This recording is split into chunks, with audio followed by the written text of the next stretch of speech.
परमात्मा जिस समय मिले उनकी एज भी 60-62 के आसपास हो चुकी थी। साधना उद्देश्य से तीर्थ भ्रमण करने के लिए अपनी धर्मपत्नी की राय ली। उनकी धर्मपत्नी का नाम आमिना था। उससे आज्ञा लेकर के वो चल पड़ा कि मैं तीर्थ भ्रमण करना चाहता हूँ, तीसरा आश्रम आ गया है। तो जैसे भी आज्ञा लेकर चल पड़े। भ्रमण करते करते वो मथुरा के अंदर उस स्थान पर पहुँच के जहाँ पर ये माना जाता था कि यहाँ पर हमारे बाल गोपाल श्री कृष्ण भगवान जब यहाँ रहा करते मथुरा में, इस सरोवर में स्नान किया करते थे। और फिर वहां जाकर के एक गिरिराज बोलते हैं उसको, जिसको भगवान श्री कृष्ण ने उठाया था जब इंद्र देवता स्वर्ग का राजा अपनी पूजा न करने से अक्षुब्ध होकर के व्रज को डुबोना चाहता था अधिक वर्षा करके। तो श्री कृष्ण जी ने उस पहाड़ को उठा के और पूरे ब्रज पर फैला दिया था। वर्षा खूब हुई थी और इंद्र थक गया था वर्षा कर करके, और वो कुछ बिगाड़ नहीं सका ब्रज का। तब उसने अक्षमा याचना की थी।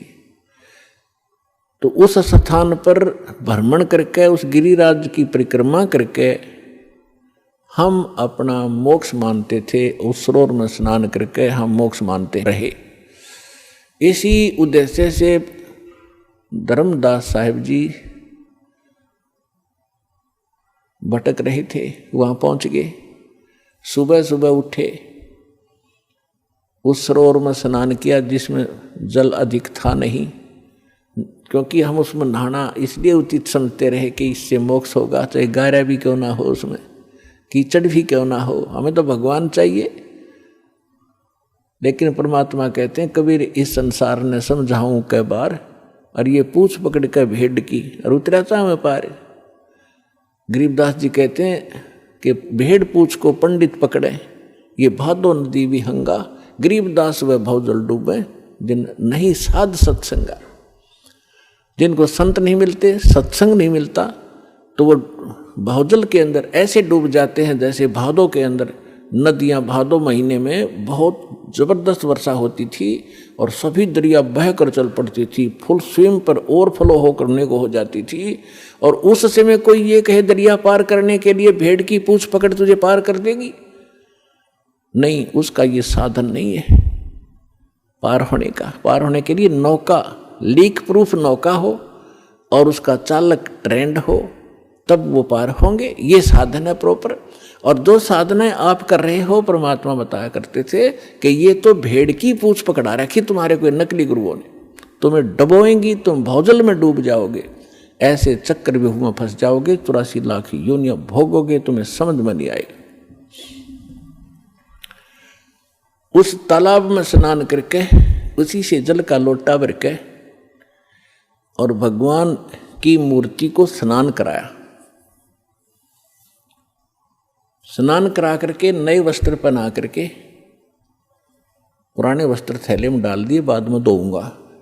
और एक स्थान लीप के वहाँ भगवान की मूर्ति रखी, गाय के गोबर से और मिट्टी मिलाकर लीपते थे, उसे स्वच्छ बनाते थे। और उस पर सुंदर स्वच्छ कपड़ा बिछाकर उस पर बैठ के पहले भगवान की वो कर्मकांड किया, उनके कपड़े बदलवाए, स्नान कराया, मुकुट माला रख के कंठी माला पर आकर बैठ गए। फिर लगे गीता का पाठ करने। और उसी समय परमात्मा बनारस में आए हुए थे। वैसे तो वो एक सेकंड के अंदर, सेकंड के भी कुछ फ्रिक्शन में जहाँ चाहे पहुँच जाए अपने पूरे ब्रह्मांडों में, एक सेकंड फ्रिक्शन ऑफ सेकंड में, और असंख्य रूप बना ले, वो समर्थ है। तो परमात्मा वहाँ एक जिंदा महात्मा के रूप बनाकर वहाँ पहुँच गए। अब जिंदा महात्मा मुसलमानों में अधिकतर होते हैं जो काला और कोट पहनते हैं और सिर पर काला ही एक टोप होता है, जैसे गोल गोल से चोटे वाला। ओवर कोट घुटनों से नीचे तक होता है और एक अंडरवियर पहनते हैं, लंगोट, और दाढ़ी और मूछ रखना, सिर पे बाल रखना, ये उनकी पहचान, उनको जिंदा महात्मा कहा करते थे।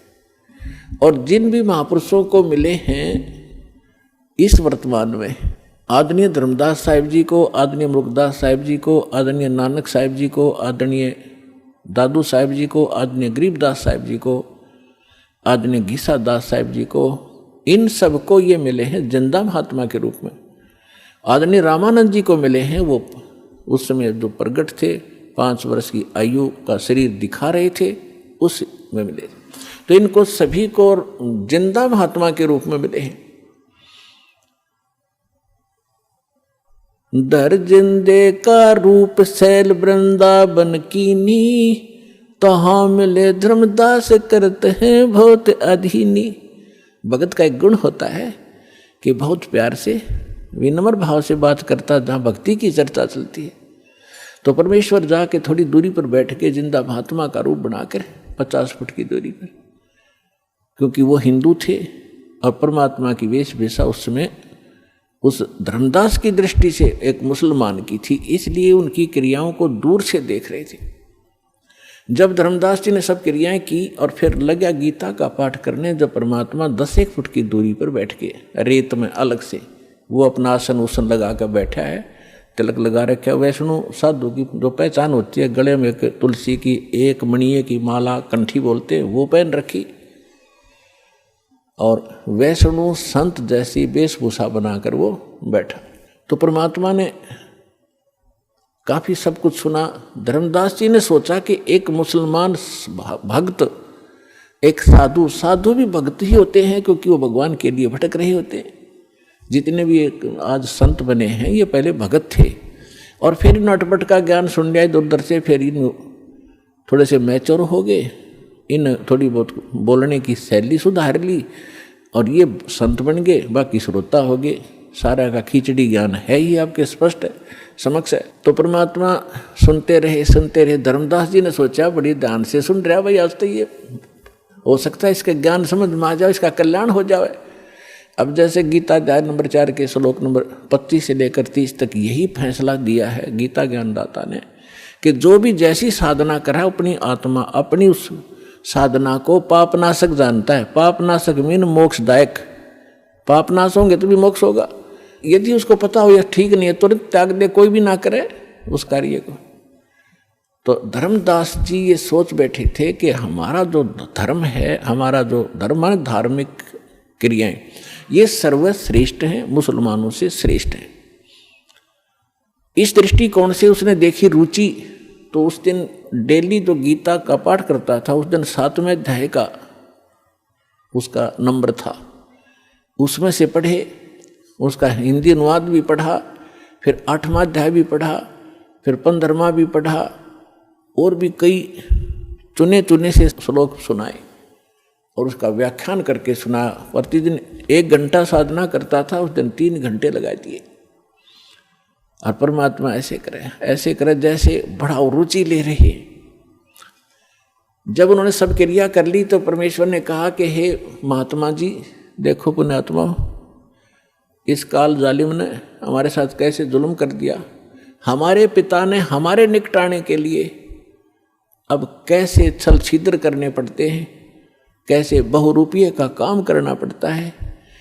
उस 2 कौड़ी के जीव धर्मदास को तो कहते हैं हे महाराज जी, और स्वयं कहते अपने आप को कबीर दास, मैं दास हूँ, मैं भटका हुआ हूँ और मैं सब महापुरुषों के पास जा चुका हूँ, परमात्मा के लिए घर से निकला हूँ और मुझे कोई सही मार्ग मिल नहीं रहा।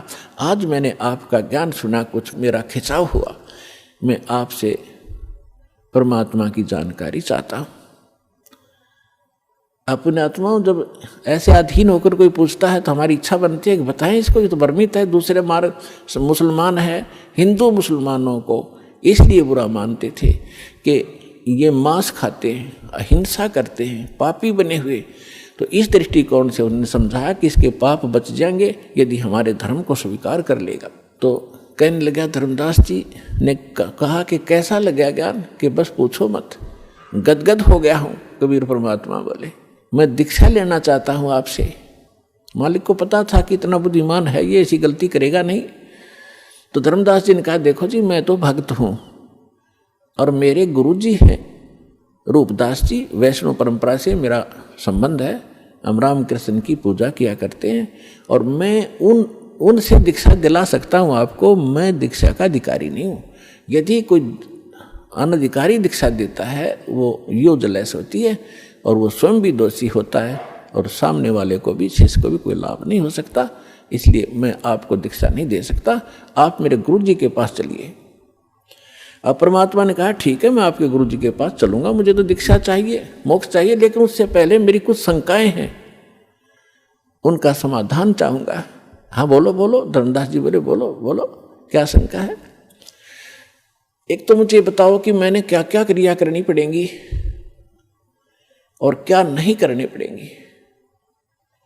धर्मदास जी ने बताया कि देखो, जीव हिंसा नहीं करनी, महापाप होता जीव हिंसा करने का, और जो जीव हिंसा करते हैं वो कभी मोक्ष प्राप्त नहीं कर सकते, वो आजीवन भटकते रहते, चाहे बेशक भक्ति करो। परमात्मा बोले, ठीक है मैं त्याग दूंगा, कुछ नहीं करूंगा। फिर कहा कि हमारे गुरुजी नाम देते हैं रामकृष्ण का, वो नारे दशमा भी बोल रहा था, हरे राम हरे कृष्ण कृष्ण कृष्ण हरे हरे। तो ये लाभ जब देंगे जब आप उनसे ले लोगे, अपनी मर्जी से करने से कोई लाभ नहीं होगा। बोला ठीक है जी। परमात्मा बोले, बहुत अच्छा। और 68 तीर्थ करने होते हैं, मैं 68 तीर्थ कर करके आया हूँ, और ये मैं आज मथुरा में और आगे जाऊंगा, अभी कर रहा हूँ, उसी भ्रमण पर निकला हूँ। एकादशी का व्रत करता हूँ मैं, गुरुजी ने बता रखी है, और रामकृष्ण का जाप जपा करते हैं। तो परमात्मा ने बोला, पूछा कि ये श्रीमद् भगवत गीता जो आप पढ़ रहे थे कौन सा ग्रंथ है? कि ये श्रीमद् भगवत गीता है। ये किसने ये ज्ञान किसने लिखा है? कि भगवान ने खुद बोला है। श्री कृष्ण को भगवान मान रहे थे। बहुत अच्छा बहुत अच्छा, ठीक है। तो भगवान ने, अभी आप पढ़ रहे थे कौन से अध्याय तो मैं बता नहीं पाऊंगा आपको, लेकिन अभी आप कह रहे थे कि उसमें लिखा, अब दास आपको बताएगा जब आप समझोगे। भगवान की उनकी वार्ता एक गोलमोल थी, लेकिन अब प्रमाणित करना पड़ेगा उन्होंने कौन से शब्द बोले थे। गीता अध्याय नंबर 8 के श्लोक नंबर 13 में श्रीमद् भगवत गीता जो आप पढ़ रहे थे उसमें लिखा है, वो आप पढ़ रहे थे कि ओम इति एकाक्षरम ब्रह्म विहारण माम समरण ये परियाति तजन देहम सयाति परमाम गति। मुझ ब्रह्म का, गीता बोलने वाला कह रहा है, मुझ ब्रह्म का केवल एक ओम मंत्र है, यही बस, ये एक अक्षर है, और इसका अंतिम सांस तक स्मरण करता हुआ जो शरीर त्याग कर जाता है वो परम गति को प्राप्त होता है। अच्छा, एक बात और पूछूंगा मैं आपसे कि मैं साधना करूंगा, राम और कृष्ण की जो जाप बताएंगे गुरुजी वही करनी पड़ेगी, लेकिन क्या ये इस गीता में लिखे हैं? कि बोला नहीं, ये गीता में नहीं लिखे हैं। तो परमात्मा ने कहा कि एक किसान का विवाह हुआ और काफी एज्ड हो गया, उसका कोई संतान नहीं हुई। जब वो लगभग 60-70 वर्ष का हो गया तब उसको पुत्र प्राप्त हुआ, 60 वर्ष की आयु में। अब उसने सोचा किसान ने कि मैं कभी भी मृत्यु को प्राप्त हो सकता हूँ और मेरे पुत्र को अनुभव है नहीं कृषि का, अभी ये बालक है, इसलिए मैं अपना अनुभव लिख देता हूँ। उसने एक पैड पे, एक डायरी में, बही होती थी पहले, बही बोलते थे, उसमें सारा अनुभव लिख दिया, कौन सी फसल कौन से सीजन में और कितनी बार जमीन को बहाकर संवार कर बोनी चाहिए, कितना उसमें प्रति एकड़ बीघा बीज डालना चाहिए, कितने कितने समय पर उस पर पानी देना चाहिए, सिंचाई करनी चाहिए, कब उसमें खाद डालना चाहिए, और कैसी स्थिति होगी जब वो परिपक्व होगी, उसकी ये स्थिति होगी, तब उसको काट कर उसको भूसा अलग करके घर ले आना चाहिए, फिर उसे रोटी बना के खानी चाहिए। वो सारा कुछ लिख दिया। धर्मदास जी सुन रहे, हाँ जी ठीक है, फिर ठीक है। और फिर उस पिता की मृत्यु होगी, और पिता ने कहा था, बेटा यदि मेरी मृत्यु हो जाए तो आप, मेरा अनुभव इसके अंदर लिखा है, इसको पढ़ना और इसके अनुसार अपनी कृषि खेती करना। अब वो बेटा क्या कर रहा है, पिताजी ने बताया था गेहूं बोने के लिए बो रखी है भांग उसने। पिताजी ने बोला था कि इसमें अरहर की दाल बीजना, उसने बीज रखा वहां पर घास दतूरा। तो क्या वो किसान का पुत्र धनी हो जाएगा या वो वस्तु प्राप्त कर लेगा? तो उसका पिता बता के गया था कि नहीं ऐसा कभी नहीं हो सकता। धर्मदास जी उत्तर दे रहे, क्या तो मूर्ख है, वो तो वही करना चाहिए जो पिताजी ने उसमें अनुभव लिखा है। परमात्मा बोले, गीता का ज्ञान आप बताते हो, भगवान ने बोला।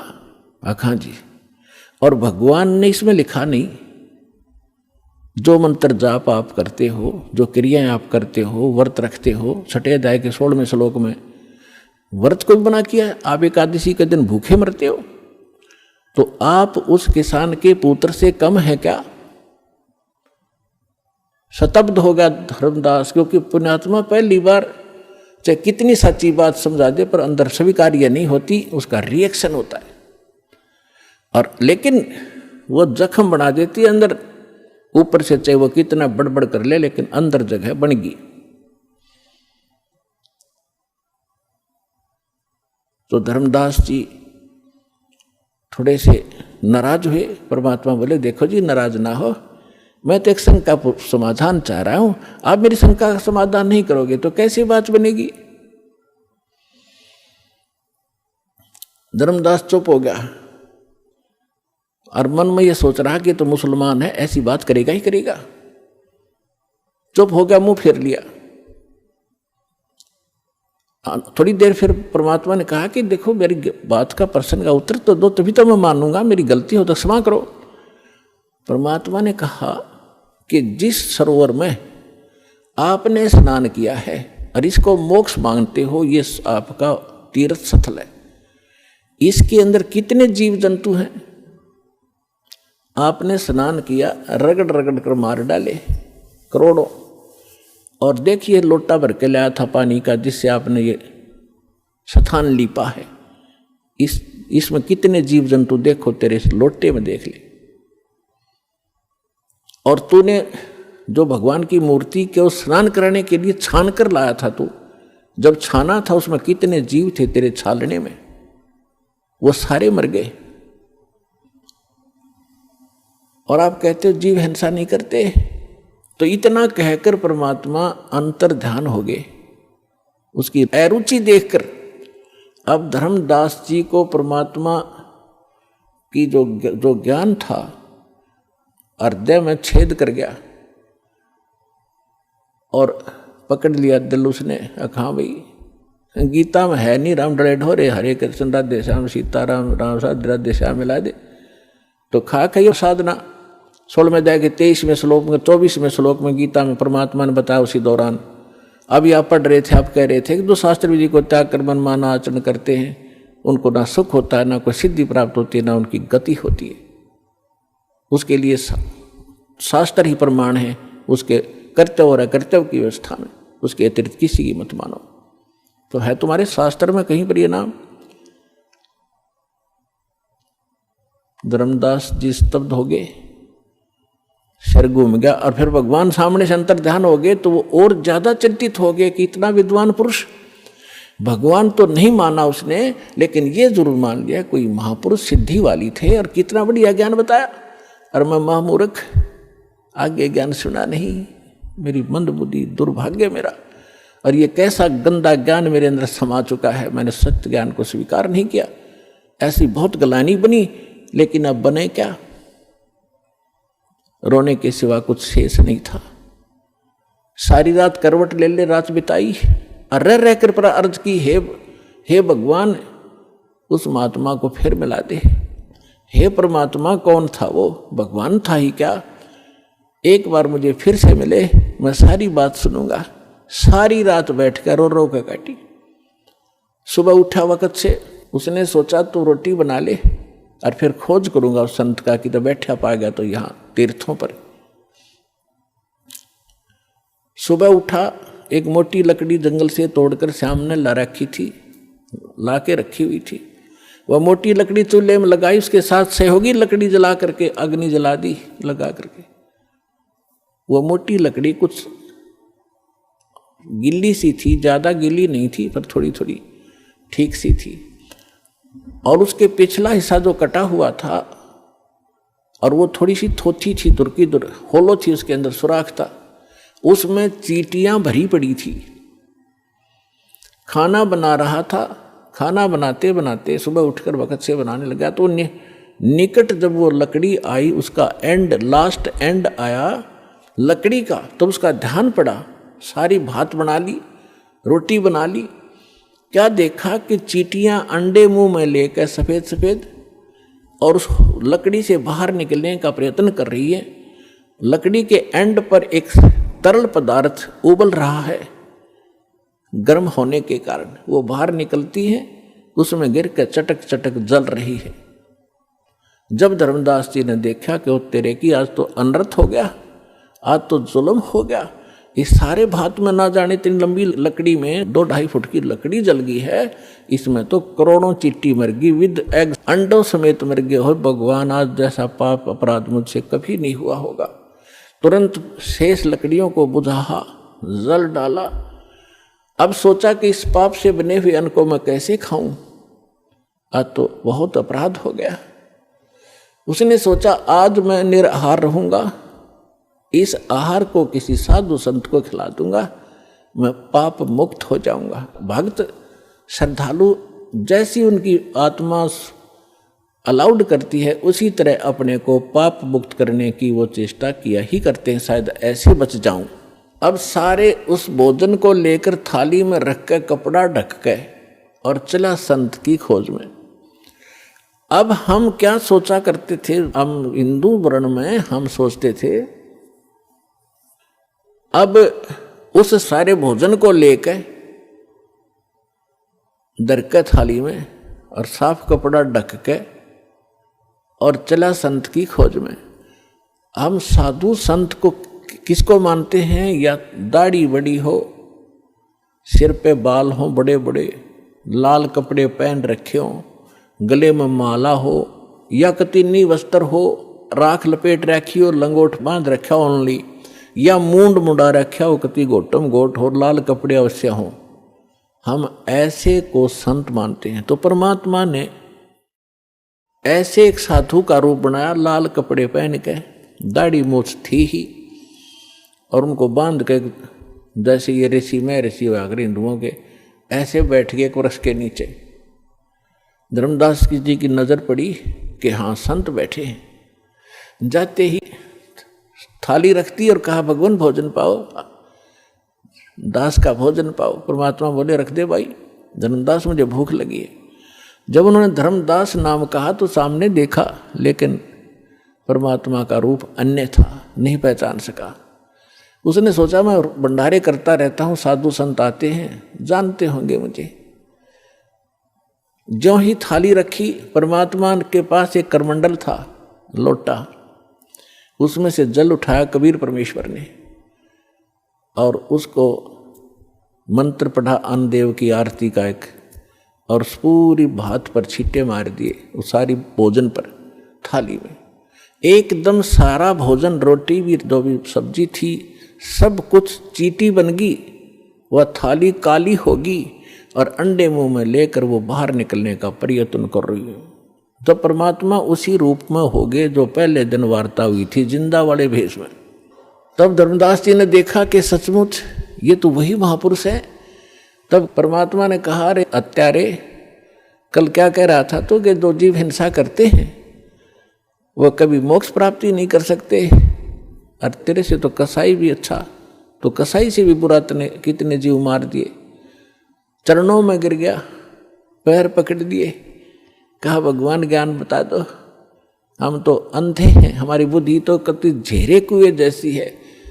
जो ज्ञान हमने आज तक सुना और उसी को हम सत्य मान रहे थे, आपका ज्ञान पहली बार सुनने से मन को स्वीकार्य नहीं हुआ। हे भगवान, अब मैं आपका सारा ज्ञान सुनूंगा।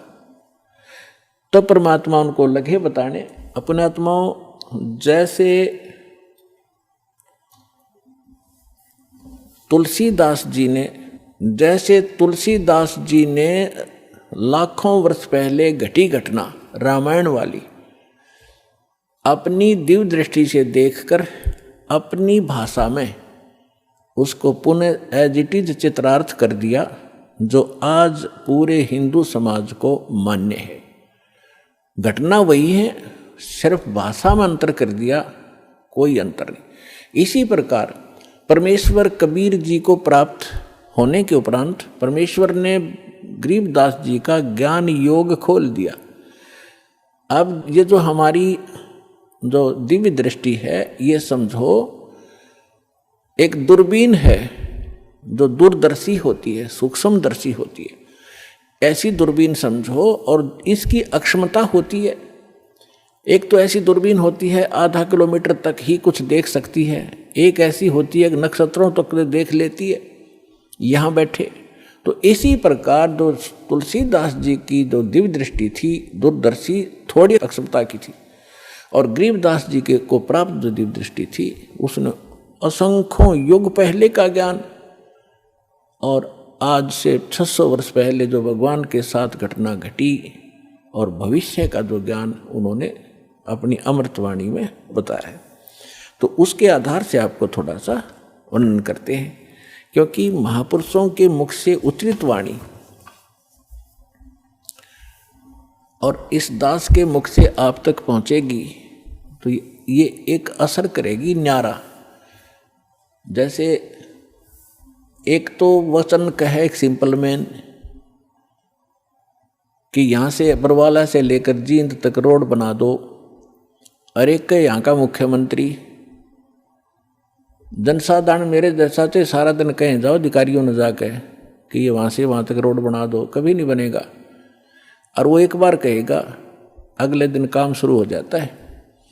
इस प्रकार उसके वचन में शक्ति है। इसी प्रकार संत उस परम पिता का नुमाइंदा होता है, प्रतिनिधि होता है, उसके पास परमेश्वर की शक्ति होती है, उसके आदेश से वो काम शीघ्र होता है।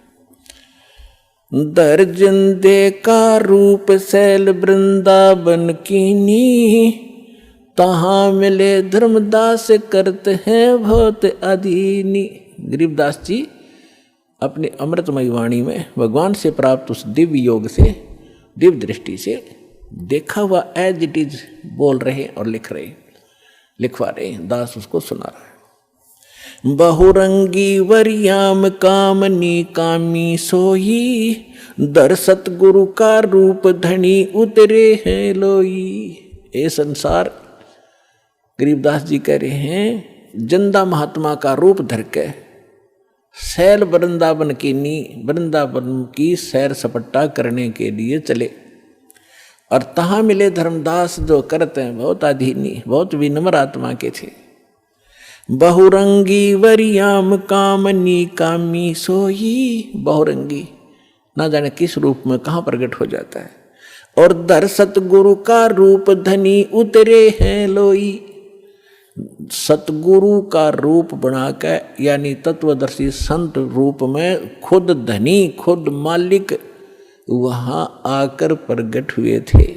बहुरंगी वरियाम कामनी कामी सोई, दर सतगुरु का रूप धनी उतरे हैं लोई। परम उजागर ज्ञान ध्यान बहुरंगी बाना, तहाँ मिले धर्मदास आचार विचार दीवाना। परम उजागर ज्ञान, बहुत ही ओजस्वी वाणी परमात्मा की, तत्व ज्ञान, और वहाँ मिले धर्मदास जो इस कर्म कांड नकली साधना का दीवाना हो रहा था, हटना नहीं चाहता था। परमात्मा ने पूछा, अय है उन आत्माओं, पता नहीं आपका यह बालकपन कब खत्म होगा, या काल की भांग तुमने झूठे सुख की पी रखी है कद उतरेगी। आप यहाँ एक कहर भोग रहे हो, चाहे राष्ट्रपति है किसी भी देश का, जीव का जीवन है ये। आज प्रधानमंत्री है, कल मृत्यु हो गया, गधा बन गया, तो खाक सुख है ये। झूठे सुख को सुख कहे ये मान रहा मनमोद, ये सकल चबीना काल का, कुछ मुख में कुछ क्रोध। परमात्मा इतने खाड़े कर रखे आपके लिए, अपने बच्चों को दृढ़ भक्तों को मिलते हैं, उनसे उनको अपना गवाह बनाते हैं, फिर वो भी आपको क्या बता रहे। तो क्या कहते हैं, हाथ जोड़ कर भगवान बैठे एक दो कोडी मारे जैसे नीच के सामने। थोड़ा सा धन पा के फूल गया, फिर भी आत्मा में जगह है, वो डले ढो रहा है, शास्त्र साधना कर रहा है, और स्वयं एक वैष्णव संत की वेशभूषा बना रखी थी, तो सबसे उत्तम मान रहा था अपने आप को। तो हाथ जोड़कर कहते हैं, कौन तुम्हारी जात, परमात्मा पूछते हैं उससे धर्मदास जी से, कौन तुम्हारी जात कहाँ से आए स्वामी। हे मालिक, स्वामी जी भगवान कह रहे हैं आप कहाँ से आए हो, आपकी क्या जाति है। कौन तुम्हारी जाति कहाँ से आए स्वामी, पूछे पुरुष कबीर धनी साहेब निकामी। पूछे पुरुष कबीर, पुरुष माने परमात्मा, परमात्मा कबीर वो कुल का मालिक, कुल धनी साहेब निष्काम भाव से निस्वार्थ भाव से परमार्थ के लिए अपने उस आत्मा के अज्ञान को हटाने के लिए ये फार्मूला अडॉप्ट किया। कौन तुम्हारी जात कहाँ से आए स्वामी, पूछे पुरुष कबीर धनी साहेब निकामी। अब क्या बताते हैं धर्मदास जी, हम वैष्णव बैरागी धर्म में सदा रहा ही, सुधर न बैठे संग कल्प ऐसी मनमाही। कि मैंने तो है ना वैष्णव धर्म से दीक्षित हूँ मैं, और वैष्णव धर्म मेरा है, और मैं शूद्र के साथ निकट नहीं रहते, शूद्र के निकट नहीं रखते हम, यानी स्वच्छ रहते हैं हम सर्वोत्तम हैं। अब क्या कहते हैं, सोण जिंदाम में ज्ञान को अधिक आचार विचार, हमरी करनी जो करे वो उतरे भव जल पार। धर्मदास जी कहते हैं हम जो साधना कर रहे हैं ना, इसको जो कर लेगा उसका बेड़ा पार हो जाएगा, भवसागर से पार हो जाएगा। तो परमात्मा ने फिर प्रसन्न किया, बोले धनी कबीर सुनो वैष्णो बैरागी, कौन तुम्हारा नाम गाम कहिए बड़बागी। कौन कोम कुल जात कहाँ को गवन किया है, कौन तुम्हारी रेस किन्हें तुम नाम दिया है। आपका गुरु कौन है, कौन तुम्हारा ज्ञान ध्यान सुमरण है भाई, कौन पुरुष की सेव कहाँ समाधि लगाई। तुम किस भगवान की सेव माने पूजा करते हो, किस पुरुष की, और कहाँ समाधि लगाते हो। को आसन को गुफा के भरमत रहो सदाई, सालिग सेवन कीन बहुत अति भार उठाई। आपका कोई स्थान ठिकाना है, आश्रम है, कोई गुफा है, या कहीं, या ऐसे रमते राम घूमते फिरते ही रहते हो, और आपने ये सालिग्राम वगैरह ले रखे हैं, बड़ा भार उठा रखा है। झोली झंडा दीप धूप तुम अधिक आचारी, बोले धनी कबीर भेद कईयो ब्रह्मचारी। हमको पार लंघाइयो परम उजागर रूप, जिंद कहे धर्मदास से तुम हो मुक्ति स्वरूप।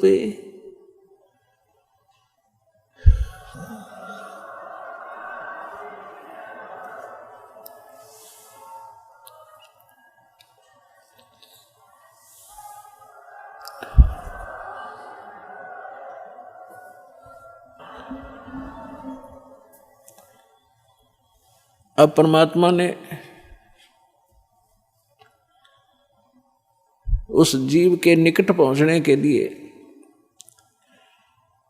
कहा कि हमको पार लंघाइयो हे परम उजागर रूप, और जिंद कहे धर्मदास से। परमात्मा जिंदा रूप में थे, और तुम हो मुक्ति स्वरूप। आप तो बिल्कुल ऐसे लगते हो जैसे आप तो पार होए पड़े हो, और मुझे भी वो मार्ग बताइए ताकि मेरा उद्धार हो। परमात्मा कह रहे हैं धर्मदास जी से। अब धर्मदास जी बताते हैं, बांधो गढ़ है गाम नाम धर्मदास कही जय, वैसे कुली कुल जात सुधर की नी बात सुनी जय।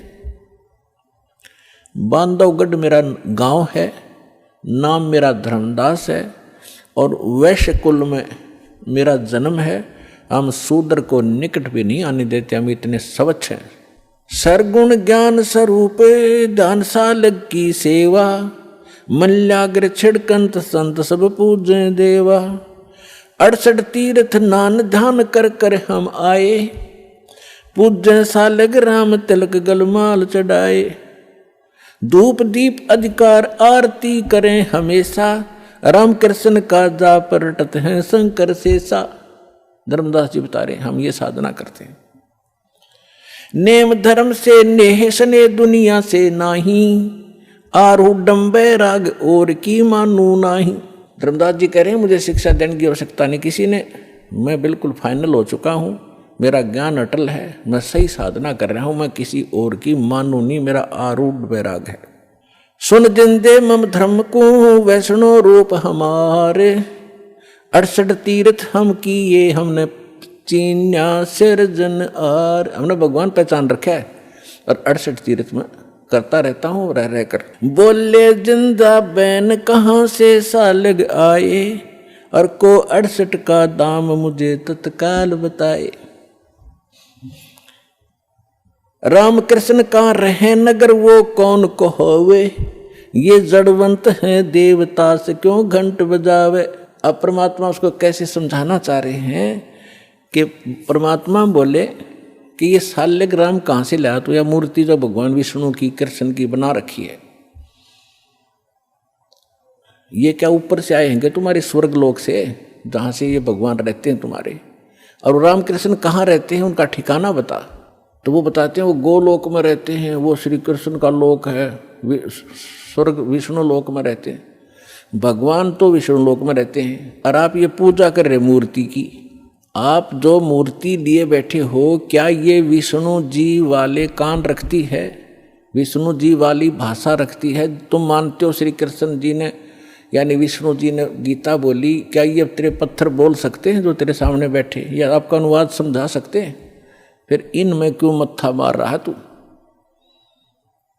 उन देवता ने पूज ले जो स्वर्ग वाले हैं, इन पत्थरों को क्यों पूज रहा है? सुने गुने नहीं बात धात पत्थर के स्वामी, कहाँ भर में धर्मदास चीन निज पद निज धामी।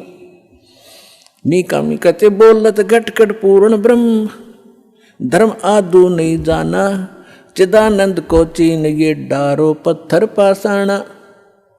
उस सच्चे भगवान को समझ जो गीता भी निर्देश कर रही है आपकी। अब क्या बताते हैं?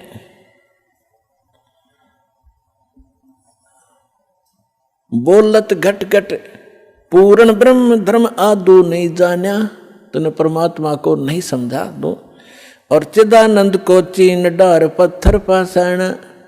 वो सचिदानंद घन ब्रह्म को पहचान, इन पत्थर और इन पाषाण को पटक दे। जैसे गीता अध्याय नंबर 18 के श्लोक नंबर 62 में कहा कि अर्जुन तू सर्वभाव से उस परमेश्वर की शरण में जा, उसकी कृपा से तू परम शांति को और सनातन परम धाम को प्राप्त होगा।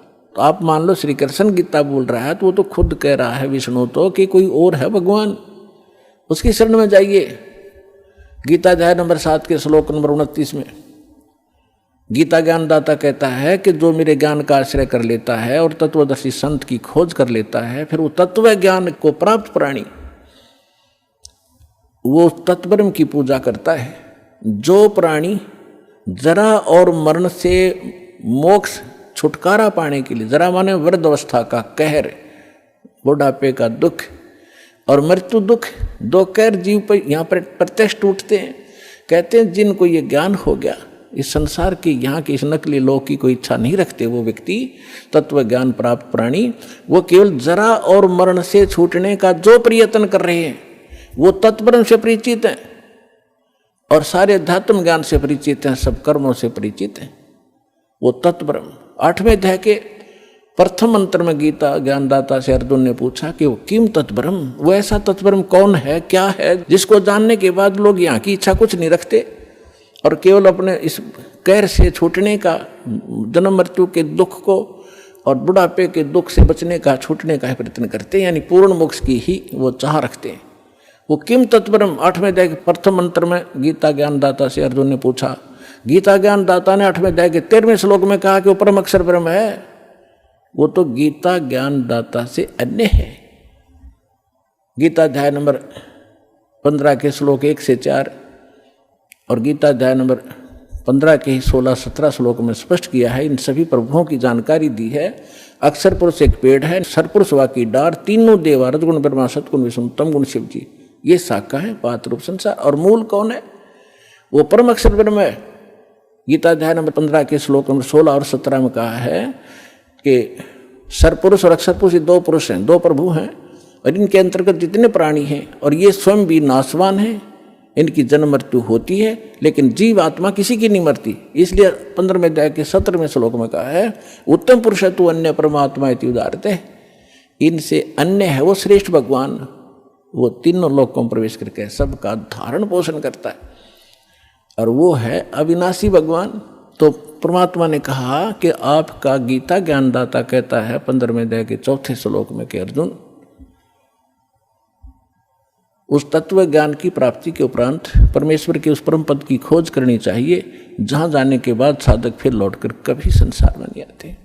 और जिस परमेश्वर ने संसार रूपी वृक्ष की रचना की है, सारे ब्रह्मांडों की रचना की है, और अपने विषय में खुद कहता है दूसरे अध्याय के 12वें श्लोक में, चौथे अध्याय के 5वें और 9वें श्लोक में, और 10वें अध्याय के दूसरे श्लोक में कि अर्जुन तेरे और मेरे बहुत जन्म हो चुके हैं, तू नहीं जानता मैं जानता हूँ। तो वो तो नाशवान है, वो किसी अविनाशी परमात्मा की शरण में जाने और उस स्थान को प्राप्त करने के लिए कह रहा है जहां जाने के बाद साधक कभी जन्म मृत्यु में नहीं आते। वो कौन है? राम कृष्ण कोटो गए धनी एक का एक, ये तेरे राम कृष्ण करोड़ों मर लिए, और वो धनी, वो कुल मालिक अपनी महिमा पर बता रहे, वो धनी एक का एक, जिंद कहे धर्मदास से तुम बूझो ज्ञान विवेक। जिंदा रूप में परमात्मा बैठे धर्मदास जी से कह रहे हैं कुछ विवेक से ज्ञान पूछ में रहते हैं, ये केवल एक रूढ़िवादी की तरह आरूढ़ ना हो इस गलत साधना और ज्ञान पर। अब क्या कहते हैं? बोलत है धर्मदास सुनो जिंदे मम बानी। देख कितनी बुद्धि खराब हमारी। क्या कहता है धर्मदास जी के? बोलत है धर्मदास सुनो जिंदे मम बाणी, मेरी वाणी सुनो, वचन। कौन तुम्हारी जात कहाँ से आए प्राणी। भगवान तो धर्मदास जी को स्वामी जी कह रहे हैं, और धर्मदास जी परमात्मा को कह रहा है ए जीव तू कहाँ से आया, तेरी क्या जाति है। बोले जिंद कबीर सुनो बाणी धर्मदासा, हम खालिक हम खलक सकल हमरा प्रकाशा। साफ कह दिया मैं मालिक, और यह सारी सृष्टि मैंने रची है, और ये सब मेरा ही प्रकाश, मेरी ही कृपा से ये सब कुछ चल रहा है। हम रचे सब पाषाण नदी सब खेल हमारा, अचराचर चौखान बनी विधि 18-12। हम सृष्टि संजोग विजोग की हो बो भांति, हम ही आद अनादि हैं, हम हैं अवगत के नाती। हम साहेब सतपुरुष हैं, ओए होए, हम साहेब सतपुरुष हैं, ये सब रूप हमारे। जिंद कहे धर्मदास से हम पूर्ण करतारे। अब एक बाबा के रूप में विराजमान, और वो बैठा बना साधु संत वैष्णव और ऊंच जाति का धनवान, बता कैसे ठिकाना बुद्धि आओ। काल ने ऐसी हवा भर दी हमारे अंदर।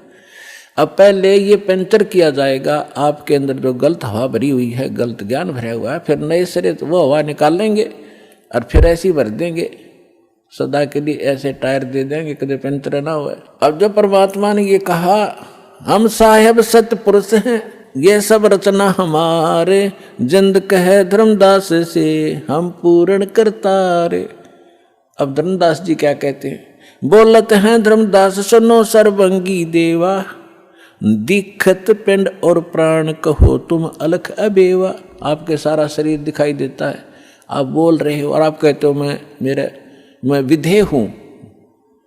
अब पुणात्मा यहाँ ये नकली कबीरपंथी उलझे बैठे। विधेय किसे कहते हैं? विधेय जिसका देह ना हो। एक तो देह हमारी मिट्टी की, और परमात्मा की देह वो एक तत्व की। तो विधेय का अर्थ है जिसकी विलक्षण देही हो, तो कहते हैं परमात्मा बोले, बोलत है धर्मदास सुनो सर्वंगी देवा, दीक्षित पिंड और प्राण कहो तुम अलख अबेवा। नाद बिंद की दे शरीर है प्राण तुम्हारे, और तुम बोलत बड़ बात नहीं आवत दिल हमारे। तुम कहते हो भगवान और आपका ये शरीर दिखाई देता है। खान पान स्थान देहे मैं बोलत दीसम, और कैसे अलग स्वरूप भेद कहिए जगदीशम। तुम दिखे मेरे की तरह आदमी सा, और आप कैसे भगवान हो बताइए मुझे। बोलत जिंद अबंद सकल गढ़ साहेब सोही, निर्वाणी निज रूप सकल से न्यारा होई। हम ही राम रहीम करीम पूर्ण करतारा, हम ही बांधे से तू संग चढ़े पद्म 18। हम ही रावण मारा लंक पर करी चढ़ाई, हम ही 10 सिर फोड़ देवता की बूंद छुड़ाई। हम ही शक्ति से सती सीता और जति लक्ष्मण हनुमाना, हम ही कल्प उठाए करते हैं हम ही 6 माना। अब क्या बताते हैं परमात्मा कि तेरे रामचंद्र का ब्योत नहीं था, रावण को मार दे या उस समुद्र पर पुल बना ले। हाथ जोड़ के खड़ा रहा 3 दिन थी समुद्र में। जब हमने जाकर के वहां एक पहाड़ के चारों तरफ रेखा खींच दी थी अपनी सोटी तय डंडी तय, और वो पत्थर हल्का कर दिया था, फ्लोटिंग बना दिया था सिद्धि तय।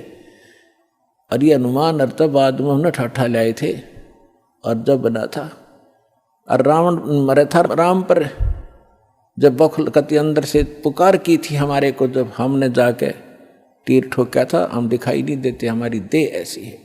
फिर कहता है बोलत है धर्मदास जननी को थारी। परमात्मा कहते क्षण क्षण में धरती पग धैरू हूं, और क्षण में आकाश। हमरी गति कोई ना लखे सुन ले धर्मदास। नानक साहब जी कहते हैं अंधुला नीच जात परदेसी मेरा, छिन्न आवे तिल जावे। 1 सेकंड में यार 1 सेकंड में देखो ऊपर पावे, और ताकि संगत नानक रहंदा कैसे मोंढा पावे, उसका अंत कैसे पा सकता है। बोलत है धर्मदास जिंद जननी को थारी। ए जिंदा तेरी माँ कौन है, तेरी जननी कौन है। कौन पिता परवेश कौन गतरैन आधारी, क्यों उतरे कल माई को सब भेद विचारा। तुम निज पूर्ण ब्रह्म का अनपान आहारा।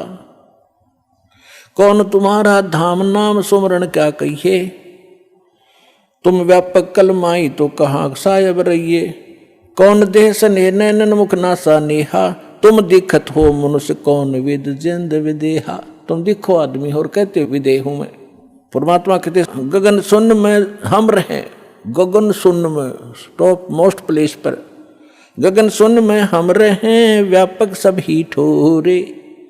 हृदय रैन हमारे है फूल पान फल मोर। अब जैसे सूर्य आकाश में है और पृथ्वी पर व्यापक भी है, क्योंकि उसका प्रकाश उसकी उष्णता यहाँ पर भाव करी। परमात्मा कहते हैं मेरा एक निज स्थान सतलोक है, वहाँ मैं रहता हूँ, और मेरी जो शक्ति है वो सब जगह व्यापक है। हम उतरे तुम काज सुन सेप किया पियाना, शब्द रूप धर देह समझ बानी सुरगाना।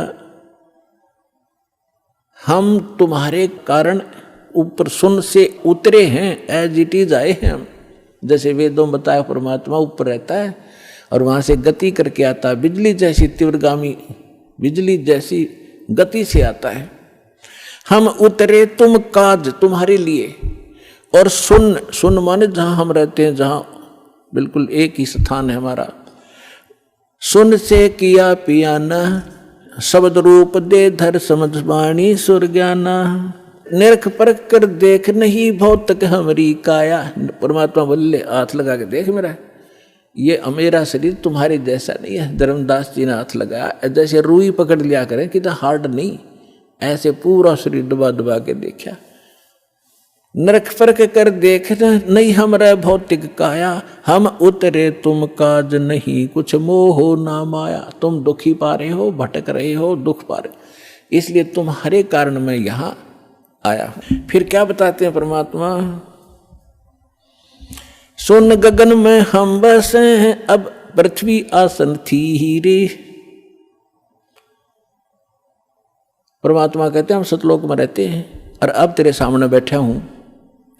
गगन सुन में हम बसें, पृथ्वी आसन थीर, धर्मदास धोखा दिला, अब छानो नीर और खीर। अब दूध पानी न रख ले। कौन भगवान है? तू किसकी पूजा कर रहा है? क्या साधना करनी चाहिए? फिर क्या बताते परमात्मा? ना जन्मूं ना मरूं और मैं ही आऊं जाही। क्योंकि परमात्मा कहते मैं ही आता और जाता हूं, एज इट इज जाता हूं, एज इट इज आ जाता हूं, मैं किसी जन्म नहीं लेता। शब्द विहंगम सोन में ना मेरा धूप न छाही। बोले जिंद सुनो धर्मदासा, हमरे पिंड प्राण निश्वासा। परमात्मा बोले सुन ले धर्मदास, हमारे तुम्हारे जैसा शरीर नहीं है, मेरा शरीर श्वास से नहीं है। गर्भ योनि में हम नहीं आए, मादर पिदर ना जननी जाए। शब्द स्वरूपी रूप हमारा, के दिखलावे आचार विचारा। और फिर बताते हैं कि जो तू कहता मैं हम हिंसा नहीं करते, और हिंसा करने वाला मोक्ष प्राप्ति नहीं कर सकता। अब आप केवल उन्हीं को हिंसक मानते हो जो मुर्गे काटते हैं, बकरे काटते हैं, गायें काटते हैं। वो तो अपराधी हैं ही हैं, ये तो बिल्कुल घोर पाप है। लेकिन पाप तो वो भी है जो तुम सत्य ब्राह्मण की है हत्या, जो चौका तुम देवो नेता। जैसे डेली पोचा मारते हो फिनाइल से, पहले मिट्टी और गोबर से लिपा करते थे। इसमें कहते हैं एक ब्राह्मण की हत्या, भगत ब्राह्मण माने भक्त साधक, वैसे तो किसी की भी हत्या कर दे आदमी की तो भी घोर पाप है, और भगत की हत्या और ज्यादा पापदायक बताई। फिर कहते हैं अगर तुम ब्राह्मण की हत्या को बहुत बुरी मानते हो तो सत्तर ब्राह्मण की है हत्या, जो चौका तुम देवो नित्या। जो तुम रोज चौका लीपते हो ना और फिर रोटी खाना बनाते हो, इतना पाप इकट्ठा हो जाता जैसे 70 ब्राह्मण मार दियो। 70 ब्राह्मण की है हत्या, जो चौका तुम देवो नित्या। ब्राह्मण संस हत्या जो होई, जल स्नान करत हो सोई। जिस जोड़ में, जिस तालाब में तू नहा के निकला है और जिसमें जीव जंतु पड़े हैं, जैसे नहाते समय तूने रगड़ रगड़ कर मार डाले।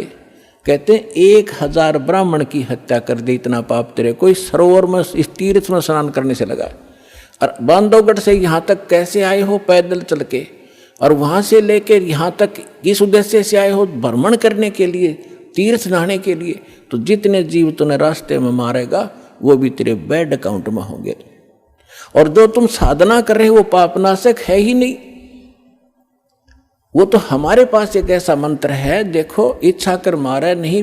कोई भक्त चिंतित ना हो जा कि पोचा तो हम भी मारते हैं, खाना तो हम भी बनाते हैं, सैर सपट्टा हम भी करना पड़ता है। तो यहाँ परमात्मा ने बताया कि जैसे आप कपड़ा है, कपड़ा पहनते हो तो उसको वो मैल होगा ही होगा। मैल ना होगा तो उसको साबुन और जल उसका साधन बताया है कि उसको स्वच्छ रखो। जानबूझ कर तो गोबर में गिरा नहीं, वो गिरा तो मूर्ख है, तेल में डबो दे वो तो महा मूर्ख होगा। उसका तो इलाज क्या है, उसको क्या समझा? जानबूझ के करे नहीं, और ऐसे को स्वाभाविक होता है तो उसका विकल्प है। तो जानबूझ के है जैसे बलि चढ़ाना, ईद बकरीद मनाना, या और भी माता बकरे मांगे, वहाँ दारू चढ़ती, शराब चढ़ती है, फलान बकवास करते, तो ये नहीं करना। ऐसे करोगे तो पाप है। और ये भी पाप है जो आप डेली करते हो। यदि आपके पास साबुन सही नहीं और जल नहीं तो वो कपड़ा आपका मैला होते होते इतना हो जाएगा पहचान में नहीं आएगा इसका कलर क्या है। तो आज आप जो साधना करते करते चल रहे हो, आपके ऊपर इतने पाप कर्म जमा हो गए, आपका अंतःकरण मैला हो चुका है। और इसको प्रतिदिन साफ करने की जो साधना आपने अपनाई है, ये साबुन और जल नहीं है, गारा में ही लपेट रहे हो आप इसको। गीता अध्याय नंबर 16 के श्लोक नंबर 23-24 को याद रखना। इसमें और भी काफ़ी वर्णन दिया है, क्योंकि ये कभी जब आप एक बार सेटिंग हो जाएगी और इस ज्ञान की पूरे भक्तों के हृदय में समा जाएगी, फिर एक इस अमृतवाणी को अच्छी तरह पूरा कंप्लीट जैसे रामायण की तरह पूरी कथा सुना कर सेट करके सुनाएंगे आपको। लेकिन अब हिंट इतना ही काफ़ी है। तो फिर परमात्मा उनको सुनाने लगा, समझाने लगे। सृष्टि रचना सुनाई परमात्मा ने, सारा कुछ कह के धर्मदास फिर बौखला गया, क्योंकि मन में फिर दोष आ गया कि ये लगे मुसलमान ही, फिर माँ विष्णु महेश को कहता ये तो नासवान है, इनकी माता है, हमने कभी सुना नहीं। तो फिर अंदर में दोष आ गया और नाराज हो गए कि ब्राह्मण क्या कहने लगे, धर्म कह सुन जिंद तुम हम पाए दीदार। क्या कहते हैं, तेरे देवन की महिमा अपारम, ये है सर्वलोक करतारम। फिर वही बोलने लग गया क्योंकि 3 देवता की महिमा अपरंपार है, ये सर्वलोकों के करतार हैं। तेरे देवन की महिमा अपारम, ये है सर्वलोक करतारम। सुन जिंदा क्यों बात बनावे, झूठी कहानी मोहे सुनावे। मैं ना मानू बात हमारी, मैं पूजतूं विष्णुनाथ मुरारी। शंकर गौरी गणेश पुजाऊं, इनकी सेवा सदा चतलाऊं। परमात्मा ने सोचा ले भाई काल फिर आ गया इसके अंदर, अरे ये बुद्धि भ्रष्ट, इतना माथा चाट का मेरा फिर वही बोल रहा है। फिर अंतर ध्यान हो गए। और जब वो कह तो गया गुस्से में, क्योंकि ये पिछला ऐसी बनती है, कई जितने भी आप यहाँ आए हो 90% जिन्होंने पहली बार ये ज्ञान सुना या टीवी पर देखा, 20 गाली दी होंगी दास को, ये क्या बकवास कर रहा है, ब्रह्मा विष्णु में इसको क्या बता रहा है। और आज आपको क्या दिखाई देता है, आपका मोतियाबिंद था, वो दास ने ऑपरेशन कर दिया इस ज्ञान से।